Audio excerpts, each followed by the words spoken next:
हमारे मुस्लिम भाई थे। लेकिन ये सरकार अपने वोट के लिए, अपनी कुर्सी के लिए, सरकार के लिए किसी के बीच में दरार पैदा कर देंगे, किसी के बीच में।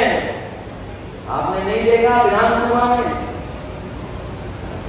कहने को तो वो योगी हैं, लेकिन जब तुम्हारा मन लगे योगी तो वो वीडियो देख लेना जिसमें योगा कर रहे थे। क्या कर रहे थे? दरार पैदा कर रहे थे। दरार, ये दरार पैदा कर करके राजनीति करते हैं। ये बीजेपी के लोग दरार जीवी हैं, दरार जीवी। और घबराए किससे हुए हैं? इंडिया से घबराए हुए हैं। जिन्होंने भारत छोड़ो आंदोलन में साथ नहीं दिया, वही इंडिया से घबराए हुए हैं, भारत से घबराए हुए हैं। और इंडिया के साथ साथ एक पीडीएवी संघ चल रहा है, उससे घबराए हुए हैं। ये सबसे बड़े भूमाफिया हैं।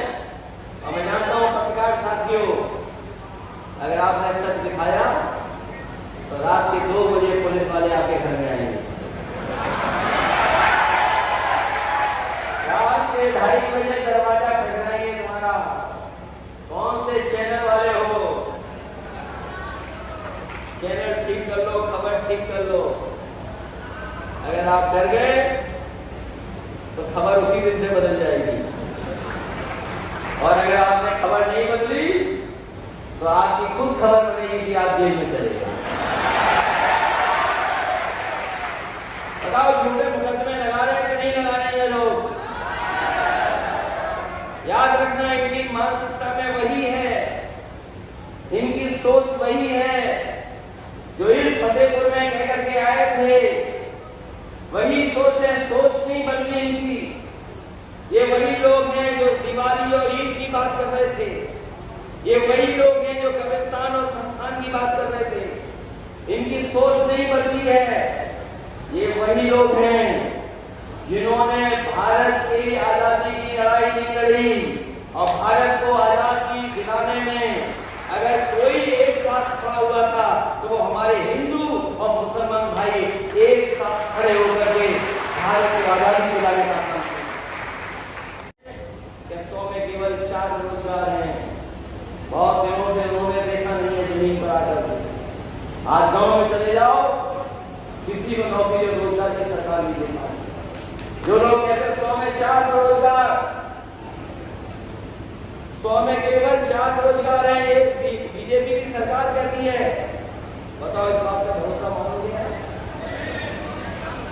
7 रोजगार है, किसी पे काम नहीं, किसी पे नौकरी नहीं। इसलिए समाज को और प्रदेश को, देश को कोई सुधार सकता है तो वही समाजवादी लोग हैं। जो रास्ता नेताजी ने अपनाया, जिस रास्ते पर नेताजी चले, हमारे डॉक्टर राम मनोहर लोहिया के सिद्धांतों पर कि लोग संपन्न हो,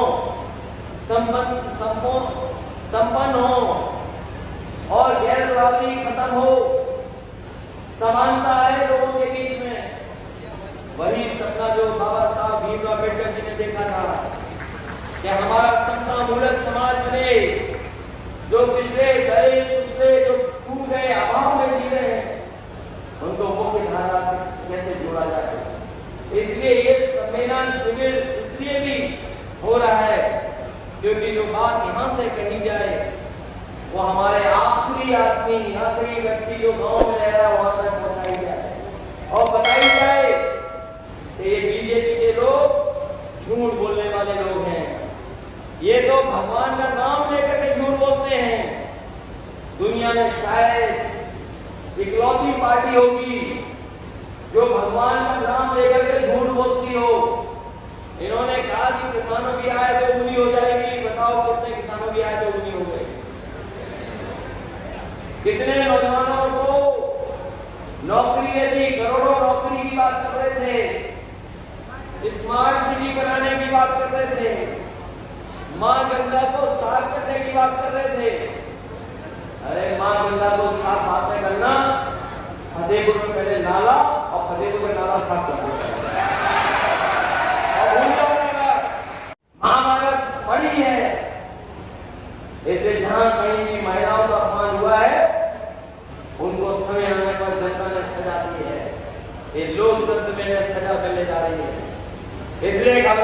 नहीं।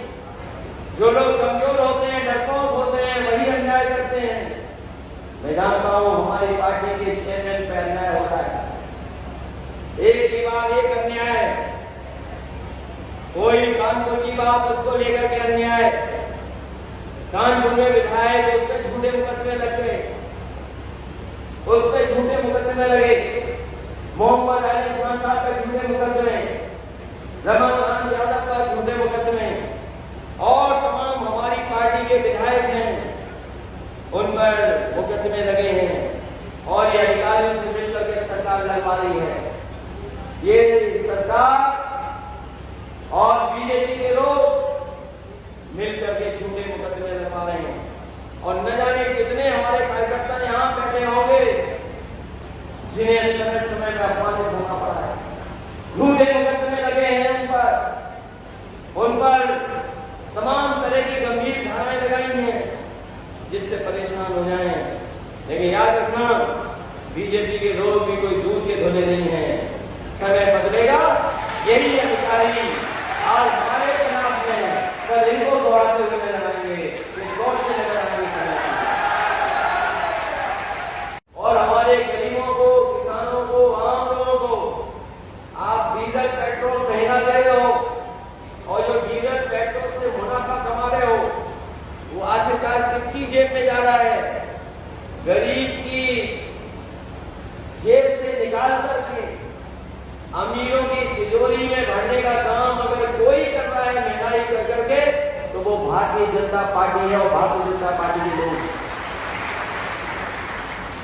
और वो सिलेंडर तो ऐसे ही रखा होगा, उसका सामान और रख लिया होगा। अब गरीब नहीं भरवा पा रहा है, अब नहीं गरीब भरवा पा रहा है सिलेंडर। और देखिए हमारे योगी मुख्यमंत्री जी जो टगमा रहे थे योगा करने में, उन्होंने क्या किया? पुलिस का 100 नंबर करके 112 कर दिया। पुलिस को लगा कि हमारा भी रेट बढ़ गया है। 100 बनाई समाजवादियों ने और बीजेपी ने कर दिया 112। हमारे पुलिस के ना समझ लोग, सीधे साधे लोग, इन्हें लगा कि मुखर्जी ने कहा कि अपना रेट बढ़ा लो, इन्होंने भी रेट बढ़ा दिया अपना।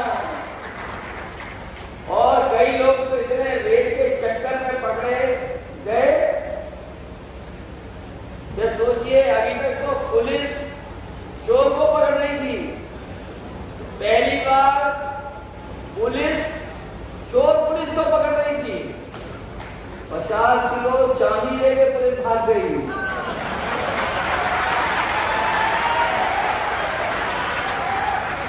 ये असर का था जो योगी जी ने 100 नंबर 112 कर दिया। उसी का असर है। सोचिए आप कहां ले जा रहे ये डबल इंजन वाले लोग, डबल इंजन वाले जाने कहां ले जा रहे हैं हम लोगों को। और अगर सरकार चलते हुए देखोगे तो इंजन एक दूसरे को टक्कर मार रहे हैं। अभी तक इसका डीजीपी परमानेंट नहीं है, और सबसे ज्यादा असुरक्षित महिलाएं अगर कहीं हैं तो आपके उत्तर प्रदेश में सबसे ज्यादा घटनाएं महिलाओं के ऊपर हो रही है। भारतीय जनता पार्टी की सरकार दलितों पे हो रही, कृष्णों पे हो रही है, और अन्याय की तो सीमा लाए गई है लोग। ये अन्याय समाजवादियों को भी घबराना नहीं, डरना नहीं। मैं ये कहना चाहता हूं आपसे, मैंने अभी बांदा में कहा था कि ये बुलडोजर के पास कोई दिमाग नहीं होता, स्टीयरिंग होता है, स्टीयरिंग। बोलने का झूठों का बोलबाला, झूठों का बोलबाला, कभी कभी झूठ वालों को लाभ मिल जाता है। जनता को लगा कि बीजेपी वाले इन्हें सोना देंगे, इनकी खेती बाड़ी को इतनी मदद करेंगे कि घर घर में सोना होगा, क्योंकि ये सोने की चिड़िया याद दिलाते थे भारत को।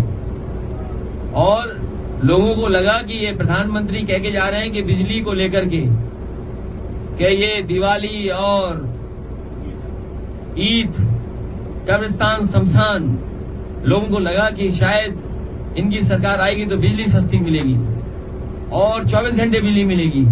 बताओ बिजली आती कब है फतेहपुर में और जाती कब है? और जब बिल आता होगा तो आपको अपने आप करंट लग जाता होगा। मीटर लगा दीजिए और किसान को करंट लग रहा है, बिल आता है तब। तो इसलिए हमारी कोशिश होगी कि जनता को समझाएं। इसीलिए शिविर लग रहे हैं कि जनता जाने कि एम्बुलेंस की सुविधा समाजवादियों की थी। अगर एम्बुलेंस की सुविधा और बेहतर हो जाती, इन्होंने जिला अस्पताल और बेहतर कर दिया होता। मेडिकल कॉलेज तो दूर, आप लोग पत्रकार यहीं के हैं, मेडिकल कॉलेज ये कभी नहीं चला पाएंगे। जब बांदा का नहीं चला पा रहे, लखनऊ का नहीं चला पा रहे, KGMU में स्टाफ शॉर्टेज है, लोहिया इंस्टीट्यूट में शॉर्टेज है, अटल बिहारी वाजपेयी जी के नाम पर यूनिवर्सिटी बनी है वो अभी तक पूरी नहीं हो पाई, कैंसर इंस्टीट्यूट में स्टाफ नहीं है, तो सोचो फतेहपुर में कब स्टाफ आएगा? तो मेडिकल कॉलेज चलाएंगे नहीं, जिला अस्पताल ठीक नहीं करेंगे, तो ये चाहते गरीबों को इलाज हो ही ना, वो बीमारी में ऐसे ही मर जाए। तो इस बारिश की वजह से भी जहाँ लगा कि व्यवस्थाएं बन नहीं पाएंगी, लेकिन उसके बावजूद भी जहाँ कार्यकर्ता आ गए सब और आप लोग भी मौजूद रहे, मैं आपका धन्यवाद देता हूँ। वहीं अपने एक एक कार्यकर्ता का, उन निष्ठावान कार्यकर्ताओं का जो इतना बारिश पानी भरे होने के बावजूद भी इस कार्यक्रम में रहे। पिछले 2 दिन से लगातार जानकारी दी जा रही है और लोग जागरण कार्यक्रम के माध्यम से अपने कार्यकर्ताओं को इसलिए जागरूक कर रहे हैं कि आने वाले समय में चुनौतियां हमारे सामने क्या है। जिस तरीके से भारतीय जनता पार्टी लगातार लोगों को नारों के नाम पर गुमराह कर रही है, न किसानों की आय दोगुनी हुई, न बेरोजगारों को रोजगार मिला, जो सपना दिखाया था $1 ट्रिलियन इकोनॉमी का, उस पर भी काम नहीं कर रहे हैं। जो इन्वेस्टमेंट मीट की गई थी, डिफेंस एक्सपो किया गया था, वो भी आधे अधूरे पूरे नहीं कर पाए। जो इस सरकार में विकास हुआ है भारी भ्रष्टाचार से भरा पड़ा है। जिस तरीके से सड़कों पे गड्ढे हैं और गड्ढों में पानी भर गया, वो बता रहा है कि किस तरह भारतीय जनता पार्टी ने सड़कों के नाम पर भ्रष्टाचार किया है। एक्सप्रेसवे के बारे में जानकारी वहां के लोगों ने दी कि अगर उस पर रफ्तार से चलोगे तो लगेगा कि आप कोई झूला झूल रहे हैं, उछलते हुए चले जाएंगे आप। सोचो इतना बड़ा प्रोजेक्ट जो बुंदेलखंड और आसपास के क्षेत्रों को लाभ पहुंचा देता, जिसमें किसान के लिए मंडी बन जाती और कुछ कारोबार के लिए कुछ काम हो जाता, तो हमारे सभी लोगों को खुशहाली मिलती। लेकिन भारतीय जनता पार्टी ने उसको भी भ्रष्टाचार की वजह से जो बेहतरीन सड़क बननी थी वो खराब कर दी। बिजली आ भी रही है तो बिल इतना महंगा आ रहा है जो दे नहीं पा रहे हैं। गरीबों को मिलावट का तेल खिलाया और अब केवल 100 रुपए का अनाज देकर के गरीबों को धोखा दे रहे हैं। किसान को सम्मान राशि देकर के उसका खुशहाली का रास्ता रोक रहे हैं। डीजल पेट्रोल महंगा है, खाद महंगी, कीटनाशक दवाई महंगी और मंडी में कोई भी रेट सरकार नहीं दे पा रही है। सड़कों पे जहां लगातार जानवर घूम रहे हैं, वो विकसित देश क्या बनाएंगे? जो बात लाल किले से कही जाए, कम से कम उसको संकल्प माने और उसको पूरा करें। लेकिन लाल किले से कही हुई बात भी धोखा है जनता के लिए। इसलिए आने वाले समय में 24 में उत्तर प्रदेश की जनता भारतीय जनता पार्टी को सबक सिखाएगी, उन्हें सत्ता से बाहर करेगी, उनसे 17 साल का हिसाब किताब मांगेगी और उनके सांसद, उनके विधायक, उनके तमाम जो प्रतिनिधि हैं उनसे हिसाब मांगेगी कि आखिरकार उनके जीवन में क्या बदलाव आया। मंत्री जी काफिले